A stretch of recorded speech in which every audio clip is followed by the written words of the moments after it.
اور یہ بات طے ہے، پارلیمنٹ کے بغیر، کابینہ کے بغیر اور جمہوریت کے بغیر، پاکستانی عوام سے پوچھے بغیر ذلت جا کر قبول کر لینا، یہ پاکستانی عوام کو قبول نہیں ہے۔ آج کے ظلم و بربریت کی مخالفت کرنی ہوگی، آج کے ذلت آمیز معاہدوں کو مسترد کرنا ہوگا، اور یہ پاکستانی عوام کا حق بنتا ہے کہ اس کا اظہار کریں کہ ہم ذلت کے سامنے جھکنے والے نہیں ہیں۔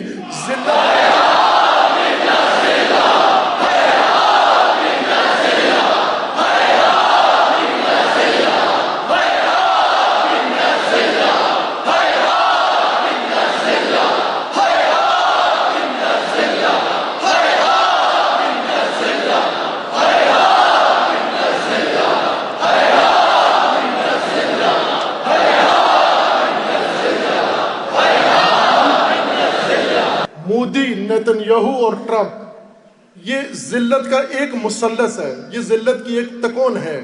یوں نہیں ہے کہ آپ مودی کے سامنے احساس عزت کرو، نیتن یاہو کے سامنے احساس ذلت کرو، اور امریکہ کے سامنے احساس ذلت کرو۔ اگر عزت کا دعویٰ ہے تو مودی کے مقابلے میں بھی، نیتن یاہو کے مقابلے میں بھی اور ٹرمپ کے مقابلے میں بھی عزت کے ساتھ قیام کرو۔ پاکستان کی عزت اس کے استقلال میں ہے، اس کے جھکنے میں نہیں ہے، اس کے تسلیم ہونے میں نہیں ہے۔ اگر مضبوط فوج ہے تو یہ مضبوط دوسرے ملکوں کو فوج اس بات میں بچائے، پہلے پاکستان کو ذلت سے بچائے، پہلے پاکستان کو عزت عطا کرے، پہلے پاکستان کی عزت کا دفاع کرے، پہلے پاکستانی قوم کی عزت کو ضمانت دے اور انشور کرے اس کو، اور اس کو یقینی بنا دے، پھر اس کے بعد دوسری دنیا کو عزت کو